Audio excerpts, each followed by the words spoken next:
कोई भी व्यक्ति अपनी आवाज निकालता है तो झूठे मुकदमे डालकर जेल में डाला जाता है। तो आपको समझना होगा, जिनकी सत्ता होती है धर्म उनका होता है। 131 मेंबर ऑफ पार्लियामेंट हमारे जाते हैं, मगर वहां कोई क्रांतिकारी नहीं जाता है, सब अपनी कुर्सी की बात रखने के लिए जाते हैं। और मेरा मानना है कि भगवान को दो प्रकार के लोग मानते हैं, कायर और लालची लोग मानते हैं।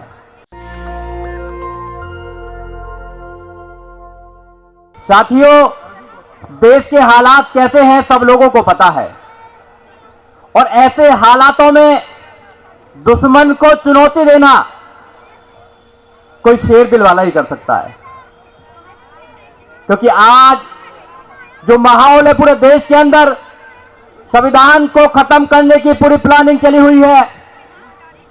कोई भी व्यक्ति अपनी आवाज निकालता है तो झूठे मुकदमे डालकर जेल में डाला जाता है, मगर ये जानते नहीं है कि हम बाबा साहब डॉक्टर अंबेडकर और बुद्ध के मानने वाले हैं, तुम्हारे झूठे मुकदमों से डरने वाले नहीं हैं। इनको पता होना चाहिए कि बाबा साहब डॉक्टर अंबेडकर ने इस देश के अंदर जो क्रांति लेकर आए हैं, जो बाबा साहब डॉक्टर अंबेडकर ने अपने कलम के माध्यम से जो संविधान दिया है, वो संविधान हमें आजादी देता है कि हम इस देश के अंदर वो सब काम कर सकते हैं जो संविधान में लिखा हुआ है। मगर संविधान को पढ़ना पड़ेगा।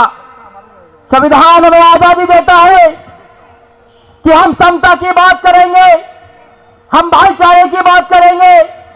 फिर इन लोगों को कौन सा संविधान आजादी देता है कि ये सत्ता में बैठकर भी ये विषमता की बात करते हैं, ये धर्म की बात करते हैं। तो आपको समझना होगा, जिनकी सत्ता होती है धर्म उनका होता है। आप सत्ता के लिए क्या कर रहे हैं? जैसे बंते जी ने अभी कहा कि लोगों को पार्लियामेंट में जाना चाहिए, 131 मेंबर ऑफ पार्लियामेंट हमारे जाते हैं, मगर वहां कोई क्रांतिकारी नहीं जाता है, सब अपनी कुर्सी की बात रखने के लिए जाते हैं। इस कुर्सी के लिए बाबा साहब डॉक्टर अंबेडकर ने संघर्ष किया है, और संघर्ष करके हमको एक आजादी दी है।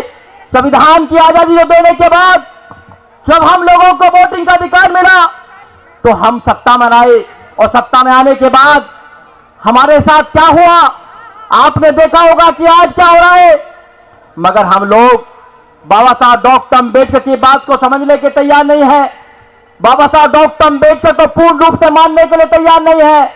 बाबा साहब डॉक्टर अंबेडकर ने 14 अक्टूबर 1956 को नागपुर के अंदर क्या किया कि आप बुद्ध बन जाए। मगर हम लोग तो कह रहे थे कि 2 नावों में हमने पैर रख रखा है, मुझे लगता है कि 2 नहीं 3-4 में रख रखा है। बहुत से लोग तो और भी जाते हैं, देखा नहीं कहां जाते हैं, क्योंकि भगवान की उनको एक आशा चाहिए। और मेरा मानना है कि भगवान को 2 प्रकार के लोग मानते हैं, कायर और लालची लोग मानते हैं, और कोई नहीं मानता। बुद्ध ने भगवान को नहीं माना, बाबा साहब डॉक्टर अंबेडकर ने नहीं माना, हमारे महापुरुषों ने नहीं माना। हमारे महापुरुषों ने कहा कि मानव एक समान की बात होनी चाहिए, भगवान की बात नहीं होनी चाहिए। हम भगवान और भाग्य पर विश्वास नहीं करते हैं, हम विश्वास करते हैं इंसानियत पर, हम विश्वास करते हैं संविधान पर, हम विश्वास करते हैं मानवता के अंदर। मगर कुछ लोग संविधान को तोड़ना चाहते हैं। मैं आपको एक बात बताना चाहता हूं कि लोग संविधान के पीछे क्यों पड़े हैं। और भी बहुत सारी चीजें हैं। संविधान आपको आजादी देता है, हर चीज की आजादी देता है। अगर मैं यहां खड़े होकर बोल रहा हूं तो संविधान आजादी देता है, आर्टिकल 19। अगर मैं वकील बना हूं तो संविधान आजादी देता है। हमारे वकील साहब अभी कह रहे थे, पूर्व मंत्री भी थे राजेंद्र पाल गौतम जी, कि उन्होंने LLB की, और LLB करते करते 8,000 रुपया लगे। मगर मैं आपको बताना चाहता हूं, मैंने LLM तक किया, मेरा 1 पैसा भी एजुकेशन में नहीं लगा, क्योंकि बाबा साहब डॉक्टर अंबेडकर के रिजर्वेशन से मुझे एजुकेशन मिली है। आपने देखा होगा जब यह सरकार थी 2007 से लेकर 2012 तक, तो 0 बैलेंस पर एडमिशन हुआ करते थे, मगर और सरकार में क्यों नहीं होते हैं, यह आपको समझना पड़ेगा। ये हमारी एजुकेशन को खत्म करना चाहते हैं। एजुकेशन को इसलिए खत्म करना चाहते हैं क्योंकि एजुकेशन आपको ताकतवर बनाती है, आपको सवाल करने का मादा देती है। एजुकेशन इनकी आंखों में आंखें डालकर सवाल करने का आपको मादा देती है, इसलिए एजुकेशन को खत्म करना चाहती है। मैं एक छोटी सी कहानी बताना चाहता हूं, उसके बाद मैं अपनी बात को खत्म करना चाहता हूं। और भी वक्ता है, साथियों, आपने सर्कस देखा होगा, सब लोगों ने सर्कस देखा होगा। सर्कस में शेर हुआ करते थे, पहले शेर और बहुत सारे जानवर हुआ करते थे, मगर सुप्रीम कोर्ट ने आदेश दिया, एनिमल प्रोटेक्शन एक्ट आया, तो उसमें उनको आदेश देना पड़ा कि किसी भी जानवर को आप सर्कस में नहीं रख सकते हैं, तो सारे जानवरों को छोड़ना पड़ा, शेरों को भी छोड़ना पड़ा। अब शेरों को जंगल में छोड़ दिया।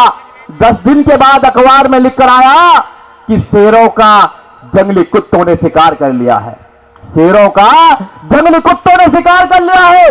शेरों का जंगली कुत्तों ने शिकार क्यों किया? क्योंकि शेर पिंजरे में था, वो अपना स्वभाव भूल गया था, वो आक्रमण करना भूल गया था, और जो कुत्ते थे वो अपना एक जोश आ गया उनके अंदर और वो निपुण हो गए थे शिकार करने में। अपने बच्चों को घरों में रखेंगे तो पिंजरे के शेर बनाएंगे, उनका कोई भी शोषण करेगा, उनका कोई भी शिकार कर लेगा।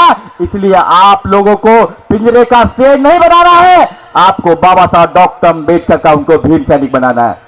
और एक बात और, IAS, PCS, doctor, engineer, professor, जज, वकील बनना आसान है, अम्बेडकरवादी बनाना उससे भी 100 गुना ज्यादा कहीं टफ है। अम्बेडकरवादी बनना, बुद्धवादी बनना इतना आसान नहीं है। जब तो लोग कहते हैं कि जो गलत होता है उसको कौन आवाज लगाता है? अम्बेडकरवादी आवाज लगाता है। गलत का हमेशा आपको विरोध करना है, क्योंकि अगर आप विरोध नहीं करेंगे तो आपकी आने वाली संतानें गूंगी पैदा होंगी। अगर आप विरोध करेंगे तो इतिहास में आप बागी कहलाएंगे, मगर आप गुलाम नहीं कहलाएंगे। जय भीम, जय भारत, नमो बुद्ध। साथियों, नेशनल दस्तक की आपसे गुजारिश है कि अगर इसको बचाना चाहते हैं तो नेशनल दस्तक को सब्सक्राइब करने के लिए रेड कलर के सब्सक्राइब बटन को दबाएं, फिर बेल आइकन की घंटी दबाएं। नेशनल दस्तक को बचाने के लिए बहुत जरूरी है कि हर खबर को शेयर करें, लाइक करें, कमेंट जरूर करें।